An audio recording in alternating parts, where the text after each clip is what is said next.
This Ag News Update brought to you by American Implement, indebted to the past, committed to the future. In a moment, K-State's Mykel Taylor. Wolfter Construction and Irrigation has been around a long time, and a lot of folks have trusted them to design, build, and service all sizes of commercial and on-farm storage for grain and equipment. Wolfter is also known for their outstanding irrigation division, where they stock a complete selection of nozzles, regulators, drops, gear drives, electrical, and structure components. Looking for an electric motor? Wolfter has a large selection in single and three-phase. Next time, reach out to the pros who have decades of experience at taking care of business the right way. Wolfter Construction and Irrigation. Day and night till the job is done, Teeter is the one that works for you. Fields of green reaching toward the sun, Teeter is the one that works for you. Teeter is the one, Teeter is the one that works for you. Teeter Irrigation, your source for water management. And joining us is Dr. Mykel Taylor, Ag Economist at Kansas State University. She was one of the presenters at the Risk Profit Conference that took place virtually this year. And Dr. Taylor, always great to talk with you. Yes, it's great to be here. Okay, now typically we talk to you about land values and all of those type of things, but looking maybe a little bit different in your presentation to those that took in the seminar, and that's dealing with cash rent versus crop share, and looking at those that subscribe to the Kansas Farm Management Association, those members. So before we get into it, maybe give us that 3,000-foot look at the whole scenario there. Sure. So what's interesting about Kansas and leasing is that a solid 40% or so of our land is leased from somebody who doesn't operate that land themselves. So most, the typical Kansas farm is going to be made up of about 60% owned land and 40% leased land. And so that leased land component is really important for understanding, how that arrangement is made and what kinds of risk factors come into it. And so that's where we look at that cash rent versus crop share, because we have both types of leases in the state. And it's just, it tends to be a matter of preference by the tenant and the landowner as to which type of contract they end up coming out with. Did the research or the numbers show that as we continue to see an increase in those fall crops, especially really the amount of corn acres we're seeing, is that the rotation, did that maybe change the mix of crop share versus a simple cash rent? Well, I would argue it's more driven by the volatility in profits that we've seen over the last 20 years. It does correspond to a change in planted acres in corn, but I think that the driver is more that, as we were going through that period from 2008 to 2014, where we were making really good money, there was a lot of competition for land, and it is easier for a farmer to come in and outbid a neighbor farm on a cash rent than it is for them to try to outbid on a crop share. Because with a crop share, it's hard to be real, say, well, I'll get you more money for your 1/3 or for your 40%.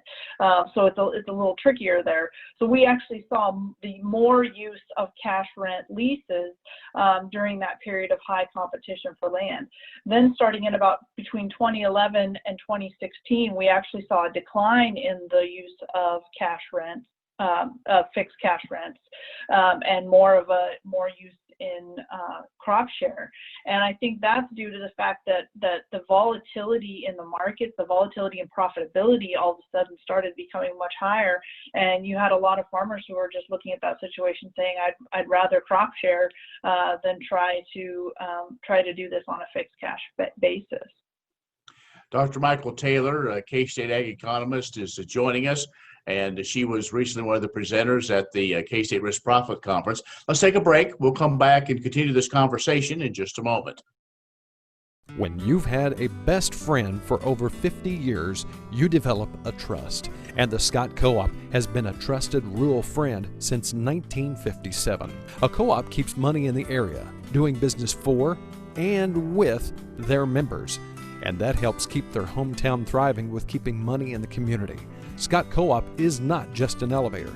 It's the rural way of doing business. So, when you see an elevator, remember your friends at Scott Co-op. Would you like to see something done about high gas prices and low unemployment? Western Place Energy in Campus, Kansas is doing something about it. They're a proud part of Growth Energy, America's ethanol supporters, and they employ 38 people and will be adding more following the expansion. Ethanol fuel not only reduces the cost of regular gasoline, it's good for the environment and keeps money right here in the United States while supporting local rural jobs. Western Plains Energy, doing something for the future. And our guest is Dr. Mykel Taylor from K-State, and we're talking about cash rent or crop share when it comes to Kansas farm ground. Dr. Taylor, maybe let's dig in a little bit more into the research. I would guess there probably, while there's eventually agreement, there's probably a whole lot different if you're the land owner or the land leaser. Sure. So you have a completely different perspective on your risk when you're the landowner versus the tenant when it comes to picking these crop share versus cash rent. For landowners, it's pretty interesting. We look at the amount of communication that goes on in different types of leases, and we ask them, how many times a year do you talk to your tenant? And with a crop share, they tended to talk more and be in more communication, and that made sense because you have a lot of talking about, well, what chemicals are going to be applied, what fertilizer, what's the overall end yield, and what kind of a check are they going to get, versus the cash rent, the fixed cash rent, which can really just be, okay, we agree to an amount and then we don't talk very much, from that point on. So we saw some communication differences. We also saw some differences just in preferences of landowners for what type of tenant they would pick.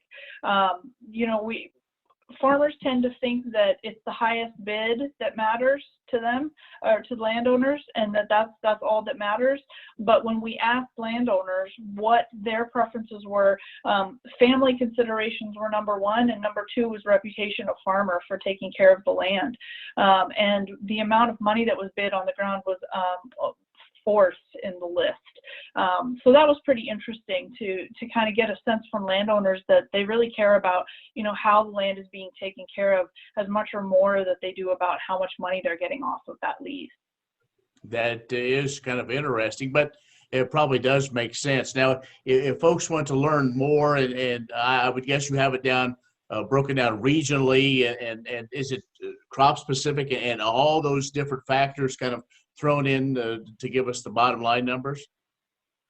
Yeah, we like I said, we did the survey across the whole state, and we accounted for crop rotation. So we looked at that. We didn't have as much diversity on irrigated versus non-irrigated, so we didn't have that kind of diversity in there. Most of it was non-irrigated ground, but we do have that information in there. We've been studying land values and rental rates for a long time, but this is kind of a twist, as you said, where we're looking at the negotiations between landlords and tenants, because one of the things that we've learned is that landlords are becoming generationally and geographically removed from the farm, and a lot of landowners become that because they inherit ground. Fully about 60% inherit the ground as opposed to purchasing it themselves, and so that makes for some different dynamics, and we really want to understand those dynamics when we're trying to work with farmers and landowners on coming to a good business arrangement that's solid and keeps both parties in a good position. So I assume things like this and items of discussion can be found at agmanager.info? Yes, of course. We've put all this information on agmanager.info under the Risk and Profit conference proceedings, and then we've got other information on the website as well. And then, of course, you can always contact me if you have questions. All right, Dr. Taylor, it's always great to catch up with you, and maybe next year we'll be in person together at the Risk Profit Conference. So thanks. You bet. Hopefully we will be. Dr. Mykel Taylor, K-State Ag Economist, has joined us. Stay with us. We'll have more coming up. S&S Trailer Sales, with 2 locations in Ness City, Kansas, is where everybody goes to buy or rent trailers. They feature the all-new, all-aluminum Mauer grain trailer with all of the electric options, the easy-to-load detached trailers, and a huge stock of header trailers. At the west location, you'll find bumper poles, goosenecks, and oilfield specialty trailers, along with flat and utility beds for pickups. S&S Trailer Sales in Ness City and on the web, but remember, you do have to spell out the "and."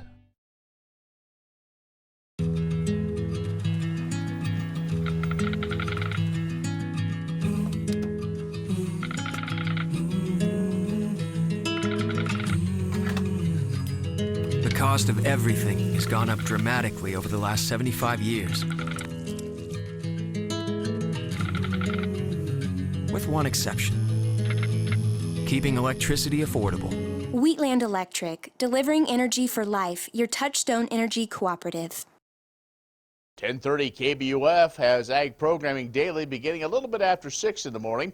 We also have market reports and Ag News updates throughout the day and weather forecasts you can depend on to plan your daily activities. Be social with us on Facebook and Twitter. And remember, you can hear KBUF and other Southwind broadcasting stations online at westernkansasnews.com. I'm Ken Rogers. Thanks for watching.